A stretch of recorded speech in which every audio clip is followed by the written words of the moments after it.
Hey, everybody, and welcome to a conversation with, um, and I would say Mikey Opp, but that's not right. Mike I'm Oppenheim. How are you today, Mike? doing really Uh, good. Yeah. and Mike does a show called Coffin Talk, amongst other things, that you can find at MikeyOpp.com.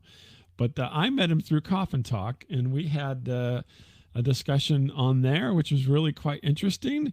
And I mean, his life right now is running at 1,000,000 miles an hour because he's got a baby on the way. So, congratulations! And Thanks. which is kind of the flip side, right? So, coffin talk and a baby on the way. It's a little bit incongruent there. You want to tell us a little bit about your thinking in all this? Yeah, sure. Well, like it or not, as far as like being who I am, metaphysics has just always inspired and intrigued me. I wasn't raised religious, and I'm still not really religious, but I'm extremely philosophically curious and specifically about metaphysics, the greater question Mm, of why are we here. So having children is just like super fun from all those angles because you get to see what you remember experiencing, only now you're like an outsider looking at down and in. right. And so as I'm about to have my third kid, it's it's always amazing to me because at first you're like, oh, that's from the mom, that's from the dad, that's me, that's her. But then like as they get older, you're like, oh, never mind. They're Yeah, just it all goes out the window, doesn't it? Sometimes. totally. So that kind of leads me to really think about like, we're into science in this culture and we're really into like denying religion, and that doesn't bother me one way or the other, but even science can't explain animus, just like this crazy thing that like two people procreate and out comes this own being that develops its own consciousness. So yeah, so I'm all into this. That's wild. So the interesting thing you talk, why are we here? So you've got three children. So I'm guessing that your outlook is pretty bright, for yourself at least, because a lot of times when people say why are we here, it tends to steer towards the negative. It's more of a hands on their head, on their head down and so forth. Why are we here? What's the purpose? So you must take the opposite of that, though.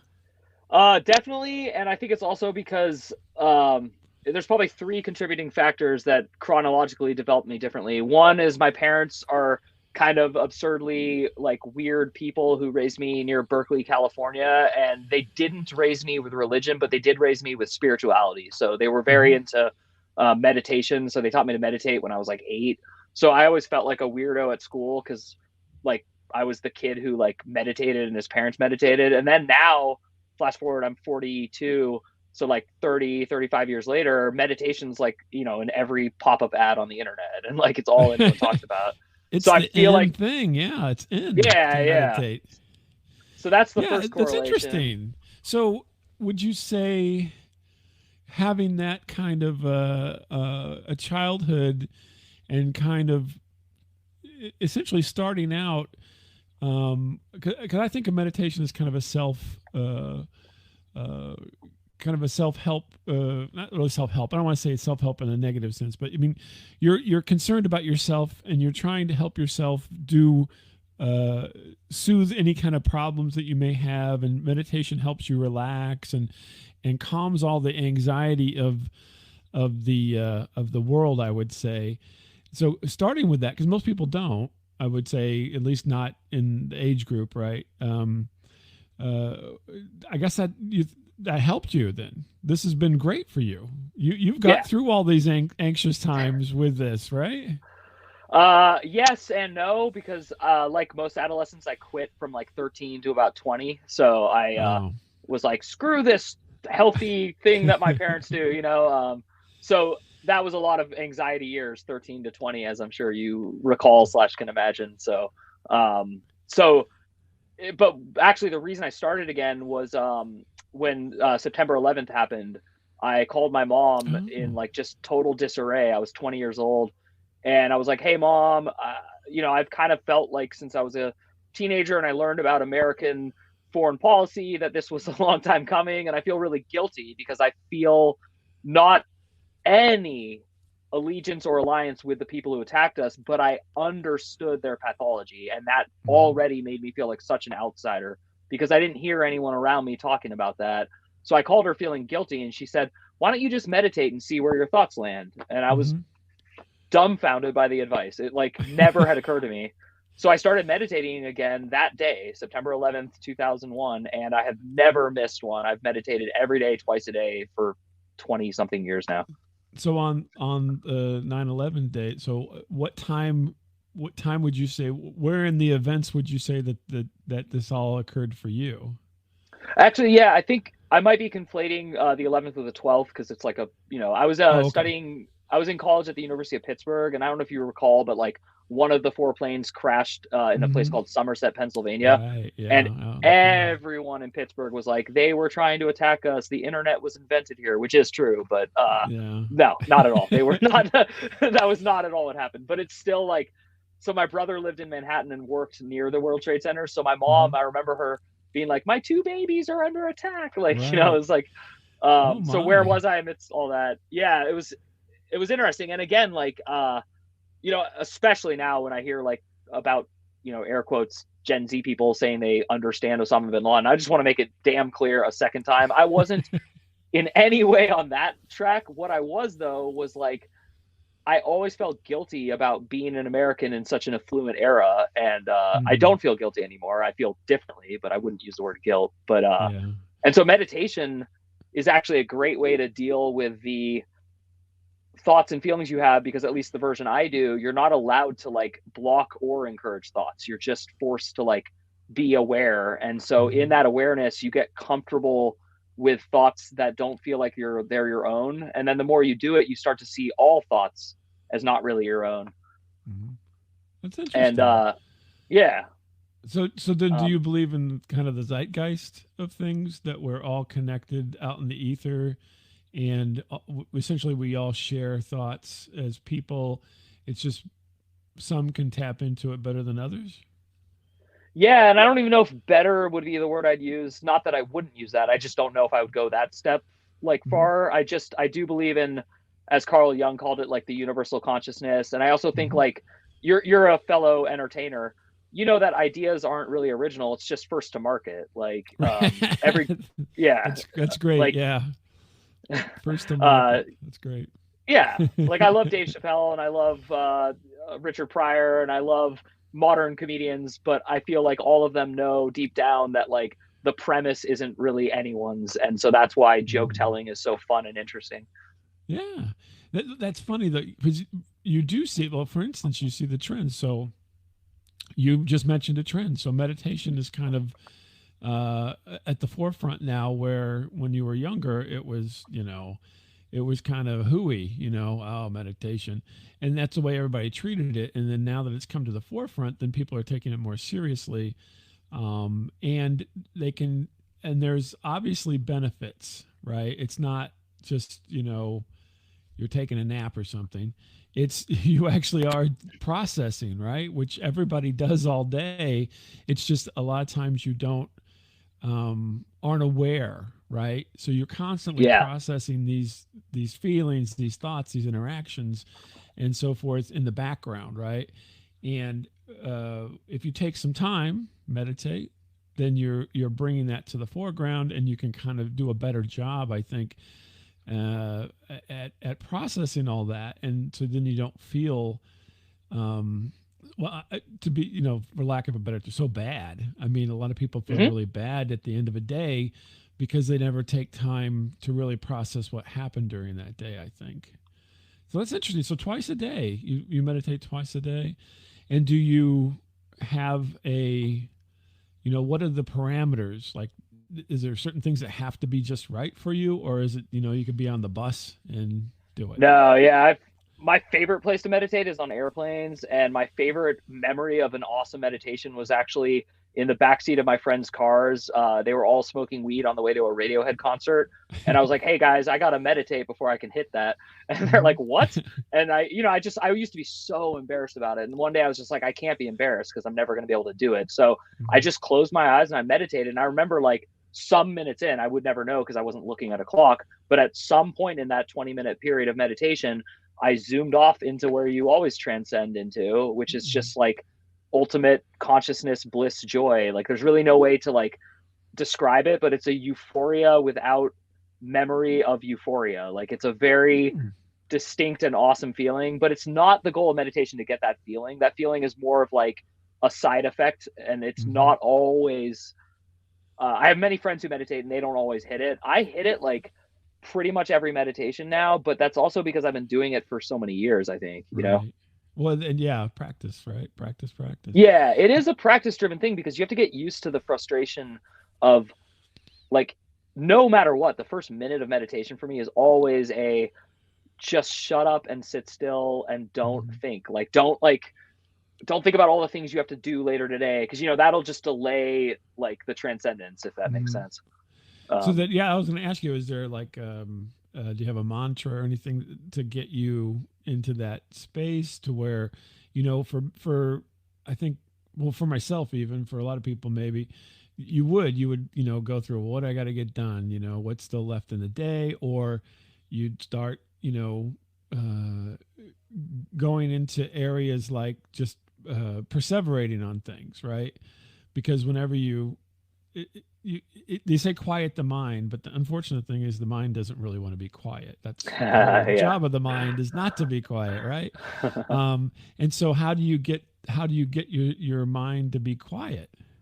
Well, this is why the form of meditation I do is the one I recommend to everyone. And it's very famous. I'm sure you've heard of it. It's called Transcendental Meditation. Hmm. It was brought to America by Maharishi Mahesh Yogi.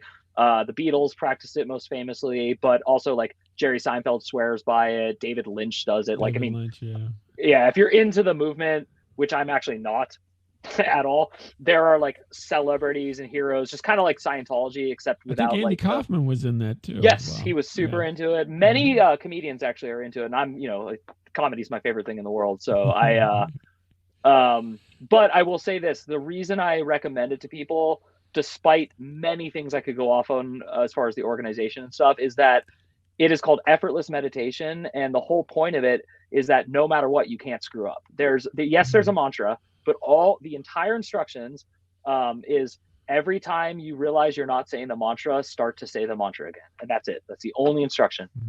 Close your eyes, don't open them. You're not supposed to set a timer. Plenty of people I know do, but this is the other weird magical thing.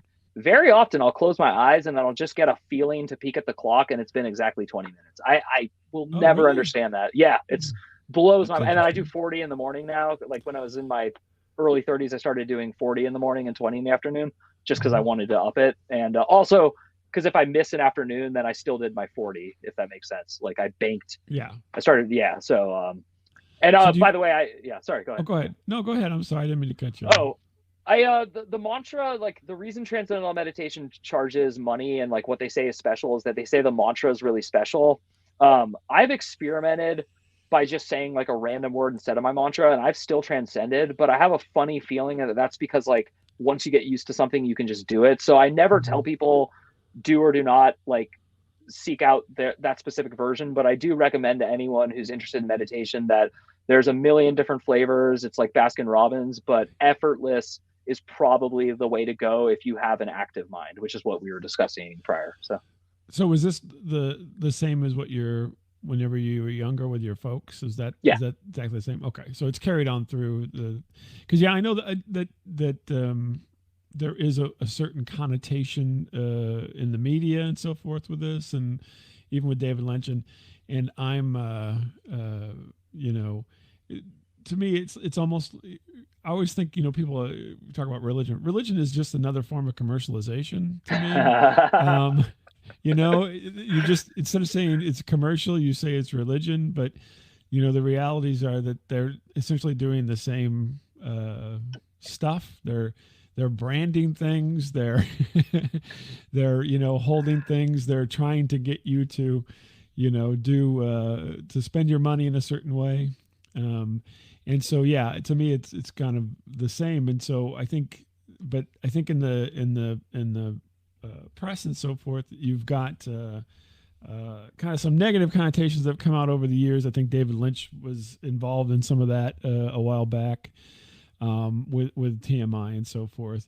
But I think the core of it, though, and even the core of religion, right? The core of anything generally has good outcomes, right? It's going to give you something that's going to benefit you, right? It's how you get there is, there's a million ways to get places. So you just choose one that you like to go to, maybe. But the to get back to the idea of the meditation. So at the end of your session, do you feel like it's lightened you? I mean, mood wise and worry wise and so forth. Yeah, definitely. This is the point of the podcast where I can either choose to introduce something that is usually makes people hear it sad, but it also would be the best evidence of why I love meditation. So I'm going to go ahead and do it. 6 years ago, my ex-wife abducted my son, and Oh my that gosh. yeah, that experience was, to say like it shook up my life would be quite the understatement. But without getting too much into that silly narrative and all the stupid details, I will just say that meditation is my bedrock, and it was there for me in that time, and it helped me more than anything. And and what I would say, that the reason I brought that up and the reason I'm saying it, even though it bums people out, is that that's the best reason to meditate, is that it's like there for you in good times and it's there for you in bad times, because the whole point of it is to teach you that there's not really such a thing as good times or bad times. You're just here in life, and life is Mhm. full of waves, and if you want to call a wave good or bad, go ahead, but most people who enjoy life tend to just sit back and ride the waves. Yeah. Well, now I have to ask you the question. I mean, this is. I mean, you can ask anything you want. I didn't want to force you to talk about it. Does that make sense? Yeah, I mean Yeah, that I'm an open just book. sounds like a really bad situation. I Oh mean, yeah. I can't imagine. Now, first of all, obviously you had a relationship with this person and then things, took a different track, let's say. Hmm. And you're now in this position where, somebody that you obviously care about and love is pried away from you. I mean, good golly, how do you I mean, you're talking about this as a good way to deal with that, but I mean, that's a tough that's a tough call there. I mean, there is nothing but anger in the situation, don't you think?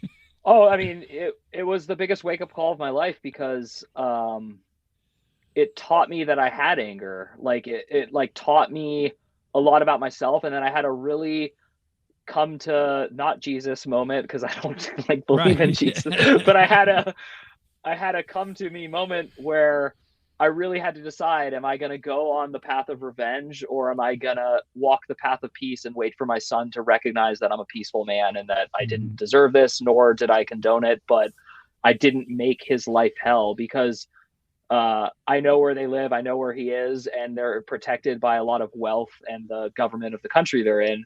Mhm. And so, as much as I wanted to fight it, even just the initial process with the State Department and stuff, they basically told me, they're like, "You're never gonna win this." They're like, Yeah, "You," that's and I sad. lost a lot of money, and that made me angry, because I'm like, "Oh, so in addition to like, because we got a divorce, and I gave her way more than what my attorney or her attorney wanted, like, and I did Mhm. it on purpose because I knew she was a very angry and vindictive person, and I was just Right. trying to make sure she didn't do one thing, and guess what that one thing was? Right. Yeah. Well, Take my son. Yeah, so right. I tried to Yeah. get it so she wasn't allowed to leave the country with him. I was told that that's abuse, which is hilarious to me, so instead Hmm. I had to let her leave the country, and she did, and she never came back. That's a horrible story, Mike. Yeah, it doesn't end well I because it's not over yet, but I can tell you that I do get to see him sometimes on the Skype calls, and I raised him for 2 straight years. He knows me. He seems to love me, and he's also an 8-year-old, so I don't think he really cares right now. Like, it doesn't, right. you know. Well, So but that's it's going to actually the be a hardest part for me. Yeah. that's going to Oh, be it's an gonna awkward be. Yeah. conversation later. Yeah. Hey, why? There'll be a lot of Yeah. questions, and hopefully, Yeah. that will all work out to be good. I mean, you. I've talked to you. This is the second time we did your show with the Coffin Talk and so forth, and you're a very positive person. And so, wow. I mean, it to me, it's like you get to these branches, right? So life gives you hard choices, right? Because you could be a pretty bitter person about this. Oh yeah. I mean, without anybody would never say, why is he so bitter? Having known the backstory, they'd know it. They'd be like, yep, that's it. And to be so positive about things, that's just fantastic. And I'm glad that you're able to do that. I think that's, you know, that's good for you personally, right? It's good Yeah. for Well, everybody. and it is now my life direction is different. I used to be obsessed with family and career, and now I'm obsessed with family and helping other people not become bitter, no matter what it is that ails them, whether it's like a freckle they don't like or, Hmm. someone drunk drive killing their kids, no matter what, your bitterness, your anger, it's never going to be worth it. Like, it's just, everyone knows this on a deep level. So I actually, I have that website at the bottom, and what I do is I write intelligent, comical, and philosophical essays that are designed to help people help themselves deal with just what I was talking about, the waves of life. Because again, like, sure, my story has like teeth and it sounds like worse than some people's, but that's really BS at the end of the day. Everyone just struggles. Well, and unfortunately, that's kind of sad, though, isn't it? I mean, everybody has a struggle for the most. I mean, maybe there's a few people who don't, but most everybody has a struggle. If you don't, then you're doing pretty well. But it is kind of interesting how we all know this, right? This is inherent. After you've been alive for a certain amount of time, you know the pattern, right? And yet we still, as people, have a hard time understanding other people going through things. Totally. Do you think that's weird? Yeah, I do. And it's weird that the most unspiritual thing to ever happen to me, what we're talking about, ended up making me a million times more spiritual and more contemplative of everyone. And also just to like never like assume the person who cut you off just had their kid abducted. Assume the person who like ignores you in a line or treats you like crap just found out something terrible, or their parents in the hospital, or their son, or something like that. I give people like a much wider berth now, even like in politics, and that's the hardest area for me, to be honest. Even there, I just try to think. I'm like, well, what did Donald Trump's parents do to make him feel this way, and what did Joe Biden's parents do to make him feel this way? I'm an all equal opportunity hater, so Yeah. like, yeah, Yeah, the politics is a weird one because my view on politics is again, unfortunately, it sounds like my religious view is it's all commercialization oh yeah, of the operation of government, and yeah, so and you know not to take a negative slant when I say this, but to me they're all no good because if they were good, they wouldn't be there, and that becomes the thing because it becomes a whole situation. Once you can be good before you get in the club, but once you join the club, your goodness kind of washes away because you're in a system that's not good. So yeah. I think about this a lot, but I also think about so that show Breaking Bad, I never understood the title until I did. And it's always mm-hmm. funny to me because now it's what I think about the most, which is some people are breaking bad, which is very different than Mm-hmm. saying they are bad. And Right. this nuance really helps me get through life because I see that if someone is breaking bad and you're breaking good or you're being good, be near them, like help them. Don't run from them and don't like ostracize them further because they're already breaking from where you are or where you think you are. So I try to like stay in the system, basically, is what I'm saying, because I agree with you. I 100% agree that almost everything is just a commercial product at this point, including my website. Like, I mean, it's obvious, Mm-hmm. like, to all of us. um the idea of an influencer is hilarious to me because like Plato was an original influencer, and so was Right. Aristotle. But now like an influencer is someone who like you give them money to help you sell your product. That's very Right. different than what like, yeah. Yeah. No. Instead of being like thinking about the big questions of the day and trying to offer at least some idea of a path, right? Good or bad Yeah. doesn't matter. They're just saying, buy Chanel number 5 or something. Yeah. Um, yeah. So I mean, I like it's I So mean, do it you see yeah. yourself as as kind of a philosopher? I mean, you're talking about your writing and so forth, and that very much is philosophical in the sense there. Yeah, I do. And I think it's why I love stand-up comedy and comedy, because comedy is the last form of like naked, curious philosophy. I'm so glad that people are starting to stop use the term cancel culture, for Hmm. two reasons. One, as someone else has pointed out a million times, you don't get canceled, you just get a different audience. So if you were left wing, now the right wing loves you, and if you were right wing, now the left wing loves you. But the point is, uh, that was really bothering me because I think comedians, we need somewhere in society for people to say unpopular things with cleverness and to get people thinking about the status quo. And so, yes, Hmm. I am 100% a philosopher. I used to think that was embarrassing, and now I embrace it because I'm just a stupid human, and I'm here and I'm going to die. So, Again, the positive outlook that you have is just shining right through. I'm here. I'm gonna die. I mean, yeah, it's, Why make it worse for myself by being angry and bitter? I can just be happy and kind of prance along here, and kind of like the uh, I think it was Snoopy or something had the frolicking bunnies over there, and he's like, "Oh, the frolicking bunnies are so stupid."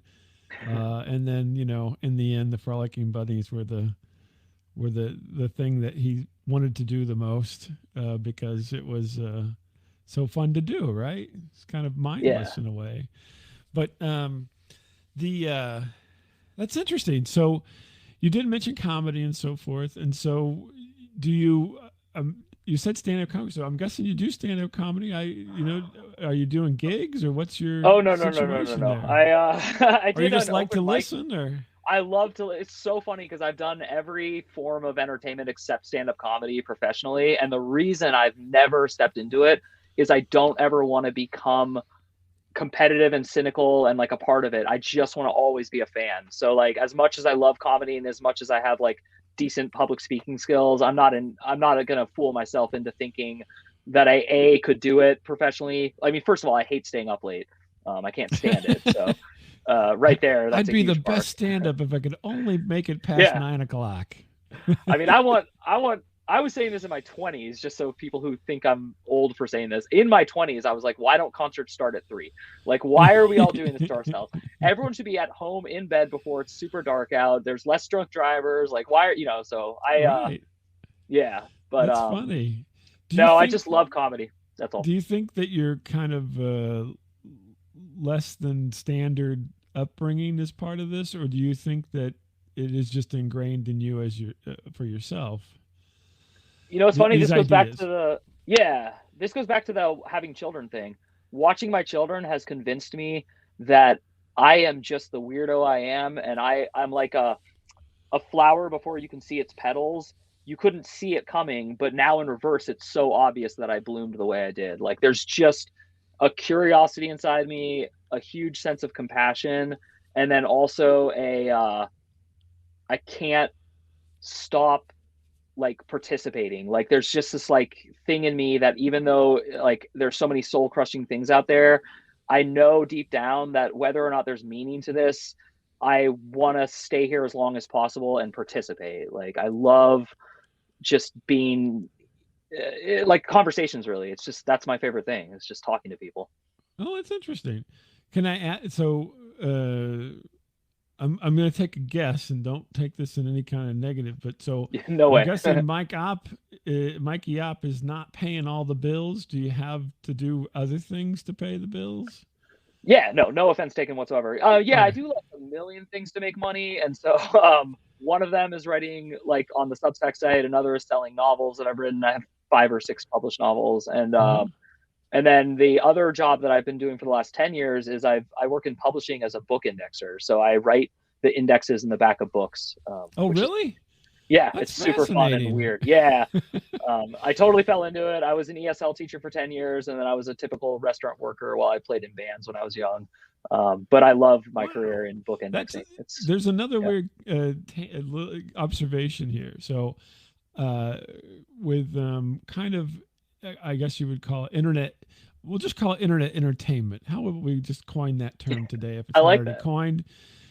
Because you and I both work in internet entertainment of some sort, and I've talked to a lot of people in that. So it's not necessarily. I mean, they can be in the mainstream entertainment, but they do have this internet aspect to it all. But anyway, who have been in bands? It seems Hmm. like, unfortunately, I haven't been in a band, but I know a lot of people who I talk to have been in a band, and that seems to be some kind of rite of passage, I guess, for folks who are doing these kind of things.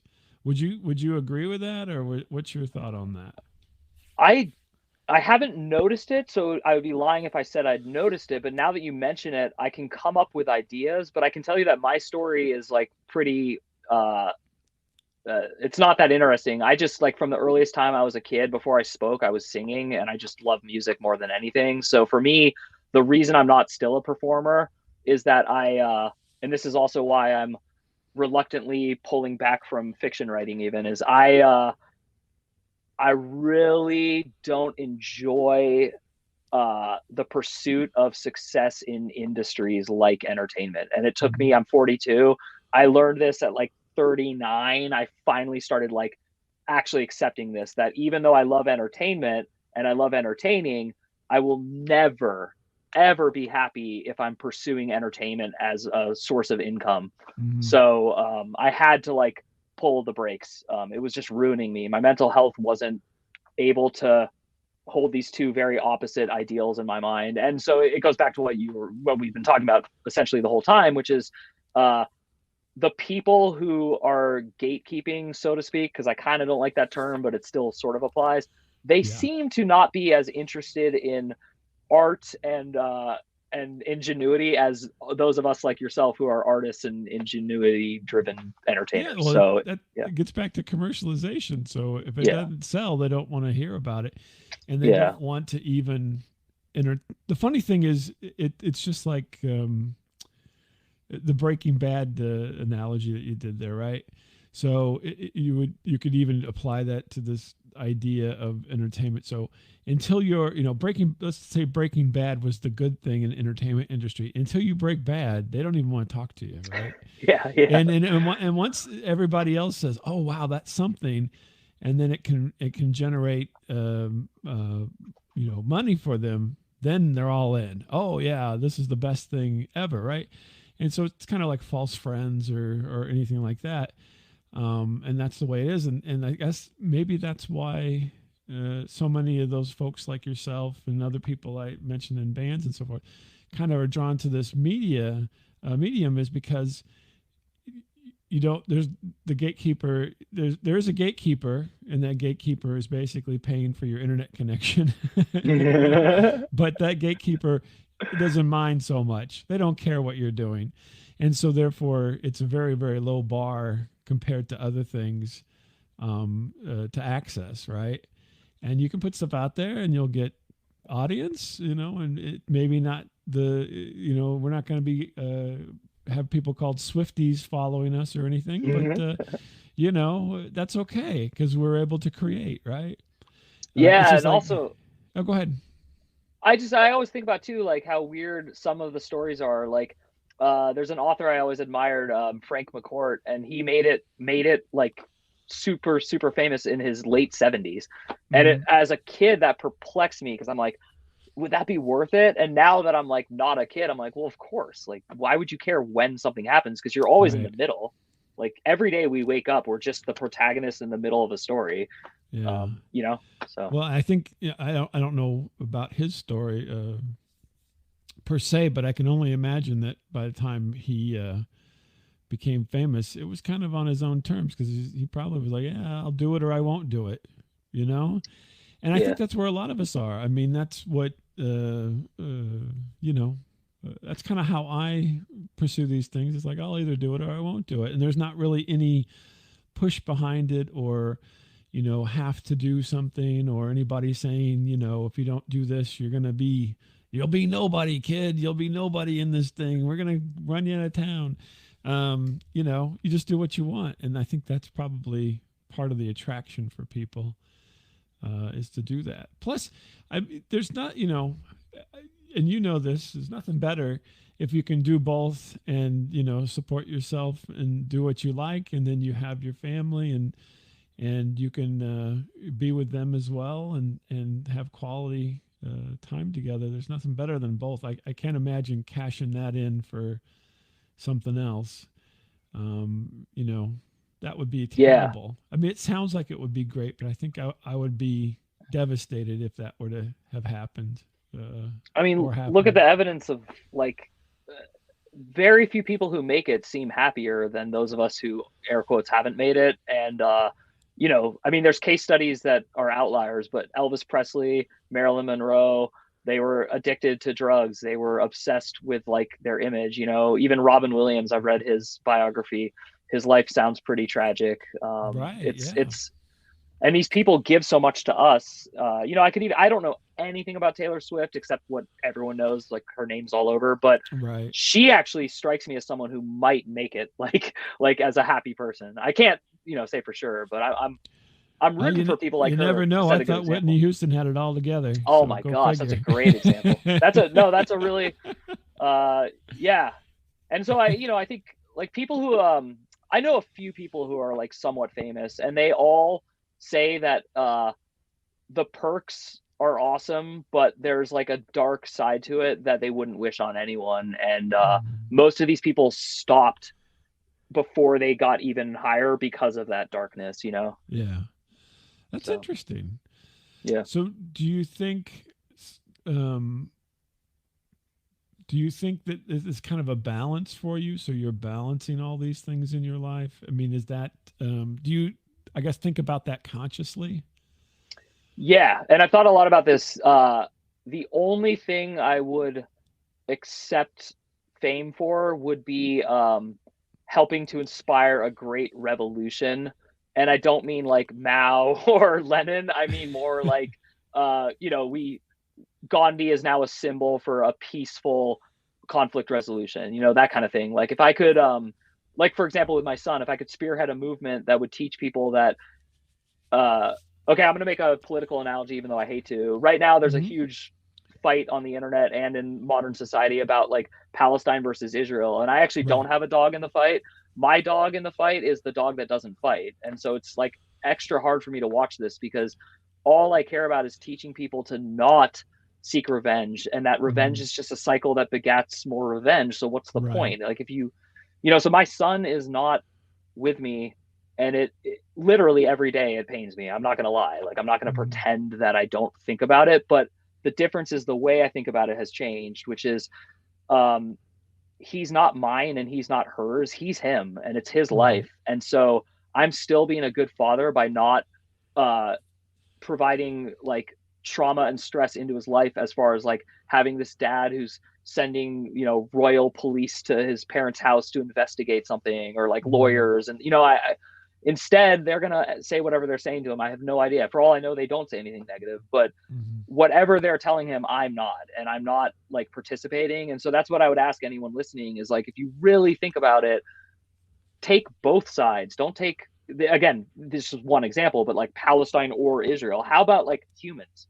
How about you just are on the Right. side of humanity and you root for a de-escalation of violence across the board? Same with Iran, same with Russia and Ukraine, same Hmm. with Turkey, like all these places in the world. So that would be, I would risk what we're talking about, which is the bliss of being time poor. I mean, sorry, time rich.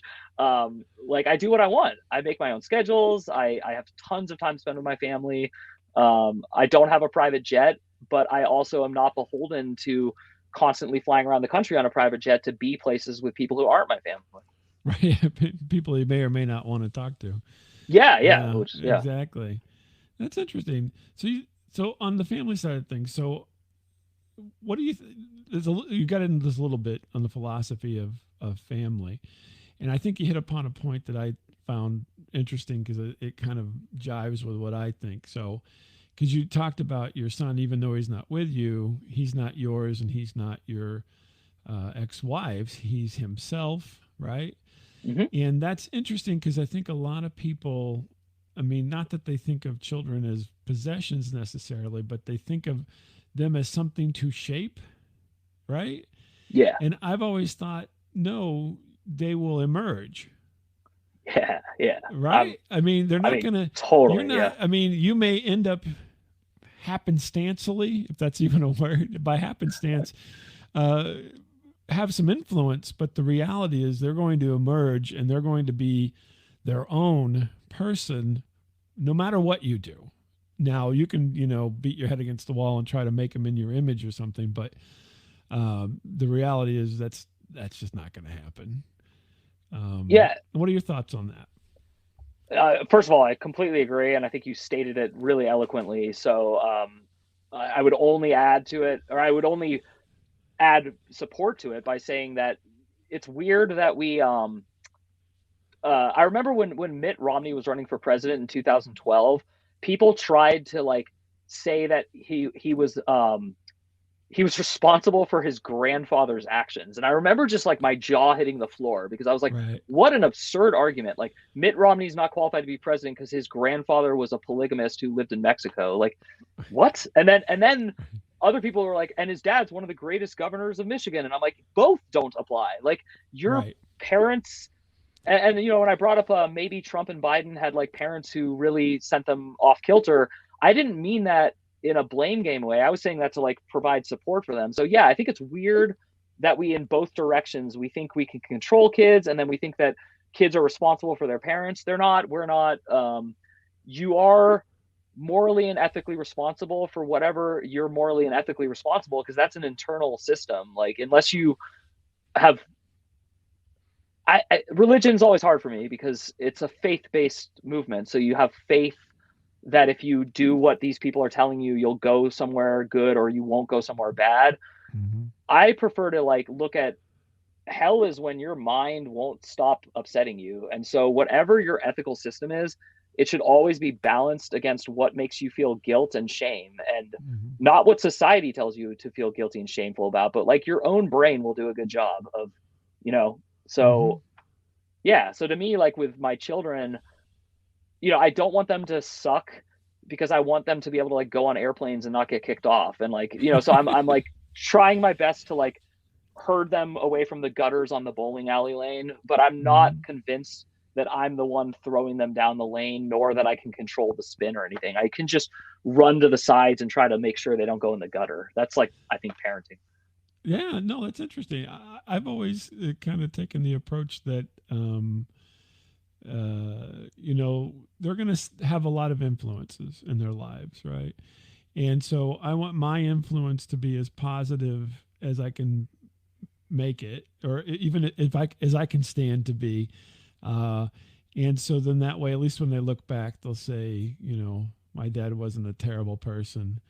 And then if they decide to take on some of that, then that's their choice, right? But Mm-hmm. not Yeah. that you're forcing it on them. And then they'll go, they'll do all kinds of stuff. I always find it puzzling, at least at the very least. I don't know if you've encountered any of this, but when, like, I don't know, let's just say, let's say your father was a car salesman, and you're gonna, Mike, you're gonna grow up and be a car salesman just like your old man.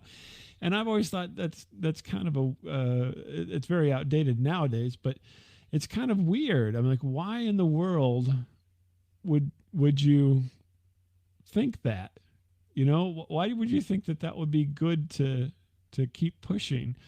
I mean, obviously, that was however you ended up there is a whole other story, but they have their own paths to take, and so rather than be restrictive, be open, and they'll find hopefully their path, or maybe even a better path. Who knows? It's interesting. It's But very interesting. Yeah. yeah, and because you got one on the way, so I mean, all these things are got. I mean, you actually got a couple kids, so it's not like this is the first rodeo. But you got to keep thinking about it because they're all so different. Yeah. Um, That's also mind blowing what you just said. Like, yeah, you would think they'd all be the same because the genetic material didn't change in the creation, but yeah, all so different on the way they handle the world and see the yeah. world and so forth. It's wild. It's very wild. Um, so let me switch gears just a little bit here, Sure. and let's spin back. So why did you decide? So you got MikeOp.com, and you got your stuff out there and so forth, and you got Coffin Talk, and so I mean, why did you start doing all that? I mean, what was the moment where you said, "I want to do this"?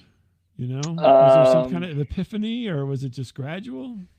yeah, no, it was May of 1991, and I heard the song "Smells Like Teen Spirit," and I just thought I can do this. Like, not I'm Kurt Cobain, not I'm better than Nirvana, but just I can put my emotions and passion into music and help other people feel as good as this makes me feel. Because that album, Nevermind, like changed my life, and I Mhm. bought a guitar like a month after it, and my whole life just changed. And then I had a similar experience um, with reading the book 1984 in high school. So that was the first time it Mm. happened with literature.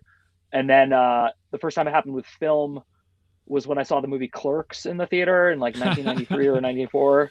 Because I That's remember the great. same thing. Like, I can do this. This guy just took a black and white camera. He got his friends together. He's hilarious. He wrote a script. So I made a movie when I was 16.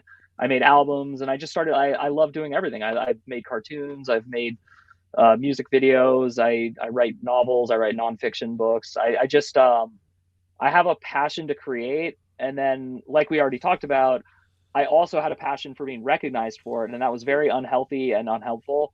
But it's also very natural. So I would never tell a young person like, don't look forward to that. Don't think about that. I would just say if you overvalue that, it will crush you. Even if you get it, it will crush you. Right. Oh yeah, it's like a You know. no-win type situation. Yeah. Yeah, there's never an end. I mean, like I said, I read that book on Robin Williams, and like it was never enough. The night he won his Oscar for Best Supporting Actor, he was thinking, "Why didn't I get it for Best Actor?" You know? Um, yeah, Yeah. The interesting thing, yeah, you're right. You kind of have to do and I don't care kind of a situation with a lot of this. I read a little blurb about Bill Murray, and somebody was who who has known him after his success in South Carolina. He goes to South Carolina for his son, I think it is, coaches basketball, and he goes and visits quite often. And this person knew him in South Carolina, and he's like, the Bill Murray you see on the movies is the Bill Murray you see in person. And I always think of Bill Murray, not that because he's in trouble here lately, but not that he's a good yeah, person or a bad person, but he has that I don't care attitude, right? And yeah, so these things aren't eating him up. He's just like, I'll make this movie, great. I get paid, great. I move on here, great. And it doesn't seem like, at least his persona is that he's not um, taking all these things to heart. Where you just mentioned Robin Williams in this Oscar, why didn't I do better? And it's like, why didn't you just, you got it. It isn't that good enough. It may be yeah, too good. You know what I mean? I suppose people roll either way. They may say, "Oh, I got this, and I don't deserve it," but that may be part of that equation as well. How interesting. But that's interesting. So you were kind of a product of your time there, because I remember when Nevermind came out. And again, the funny thing is, all three of these things. I'm not so sure on Orwell's book, but I think that's the story. Is all these are underdogs. Do you realize that? yeah. That's funny. I didn't realize Nevermind, until just now. Nevermind was never supposed to be that big of Yeah, an album yeah. when it came out. I vividly recall that because I was working at college radio at the time, Oh, and cool. when it happened, and it was a college radio thing that went beyond college radio, and everybody was Yeah, like, "What's going on?" And then Clerks is the same way, right? It was the little engine that could yeah. situation. I don't know about, I can't remember my history on 1984 book, but I don't think that it was very well received initially. No, it wasn't popular in its own time, and also Yeah. Orwell was like on and off again famous. So yeah, that's it's But, really but, interesting. but you are a rooter for underdogs, which is Oh my fantastic. god. I mean, my favorite band ever is Pavement. So you're just actually making me blush a lot. I'm starting to see something very clearly that I probably should have seen like years ago. I find personally, I always love the underdog. That's Yeah. no matter if if I don't have any interest in something, it's competitive, right? Let's say doesn't matter what it is, baseball, football, basketball. I'm not really a sports person, but anytime people ask about that, I'm like, well, who's not supposed to win? And then Yeah. that's exactly who I want to win. Yeah. I always want the underdog. And so you're rooting for the underdog, maybe subconsciously, because all those things are underdog things. That's interesting. That's very And so, do interesting. you And see it's, yeah. yourself as an underdog? Yes. And in a weird way, I just see that, I was born in the wrong time, but maybe I was born in the right time because maybe this time needs underdogs like me. Because again, I cannot stress this enough. I do actually have a real clear goal in my life that I never had until about 2 or 3 years ago, which is I actually want to be there and to help us as a culture and a society as we evolve. Because I think that I've spent a lot of time carefully coming up with this term. I'm sure it's a real term that other people use, but American capitalism has gone too far. Capitalism has not. And money in markets is not the problem, but this version of it is sick and everyone Mhm. knows it. Like everyone on a meta level knows it and then on a subtle level knows it. And yet we're all participating in it, but the movement is what you talked about, which is internet entertainment. And it's this idea of all of us sharing a pie and not noticing who's eating how much of it, just noticing Mhm. that we're all eating, which is very different from, yeah.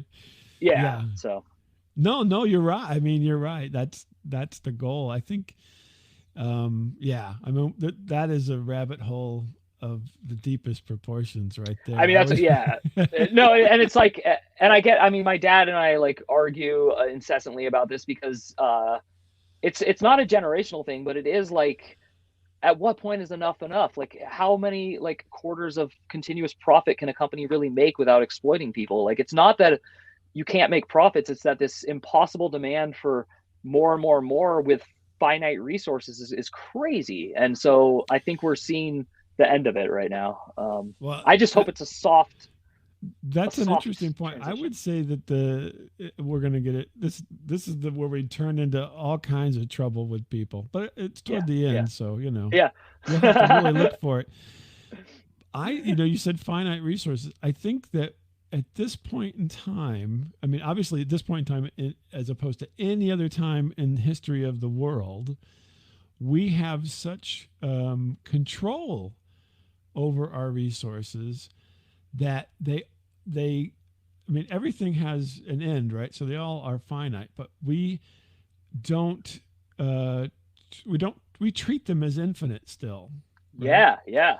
Very, So very wise. Yeah. literally we could change the economy to, so if you can imagine, this is, and everybody would be mad at me for this, to where the base is different, right? So you think of the base as zero, most people do, right? Base is Mhm. zero. Well, zero can be anything you want. I mean, if you've done any kind of math, you realize that you can move things around how you want to make it fit the equation that you're working on, right? So make the base so that everybody eats. Literally, Mhm. McDonald's could feed everybody Mhm. currently in their current state. If you just got, a meal that would feed you, I'm not saying you get to pick everything you want necessarily. They have the distribution, they have the all the mechanisms to create enough food, right? So, why doesn't that become the base where you can pay for more if you want it, and then if you don't have the anything, then you can just get something to sustain you. And same thing with shelter, just raise the base. I mean, Mhm. it doesn't it's not, people think of it as a radical idea, but the reality is it's no different than raising the minimum wage or raising Yeah. taxes or raising anything. You do all that because you're like, okay, the bottom isn't the bottom anymore. We need to make a new bottom. Well, that's what we need to do. We make a new bottom so that everybody can survive. Yeah. Because we harness these resources, and we can do an even better job if we looked at it in that regard, I think. I totally agree. I was dumbfounded in high school when I read The Grapes of Wrath because I thought it was fiction when they said that they were burning food to keep prices higher. Mm-hmm. And like, it's just crazy. I cannot imagine. And yet I live in a world where I see it actually all the time, where you would just tell someone like, keep walking. There's no food here for you, even though you have food. Like Right. you do have food for them. It's Yeah. crazy. I mean, there's Yeah, government cheese in warehouses all over the country, for gosh sakes. They make so much cheese because it becomes this whole spinning plates metaphor to keep the people producing milk, to keep the people producing grain. And we have grain stores, and we have gas stores, we have all this, yeah, and so yeah, you know, anyway, raise the bottom is what I say, rather yeah, than trying to maintain this kind of thing that we're doing, because some people would be perfectly happy with it. You know what I mean? I'd be yeah. okay And with it's that. interesting because I know I hate being told what to do and being forced to do anything. So I'm never going to be a proponent of forcing people to do what we're talking about. But Sure. I think that we could just be better. I mean, I think you really summed it up. You said it so well. It's just everyone could just do better. We all know it, like myself included. I'm not Yeah. any better. Yeah. No. There's still more I could give. Even though I Well, think I'm a giving person, there's still more. we need Yeah. to do like this is akin to, it's a little bit of a weird analogy, but it's akin to the Seinfeld Schindler's List thing. I could give just one more. I could sell this ring and go to one more Broadway show. You know what I mean? So Yeah. it's that's what it is. I mean, we all just have to think like Judge Reinhold in that episode. Barney was his dad or whatever. Anyway, Yeah. Yeah. uh, so anyway, on that note, we'll wrap it Yeah. up. Mikeyop.com for all of Mike's stuff. And then also look up Coffin Talk and take a listen to it. It's fantastic. So, but this has been my conversation with Mike Oppenheim, and we appreciate it, Mike. And we'll see y'all next time.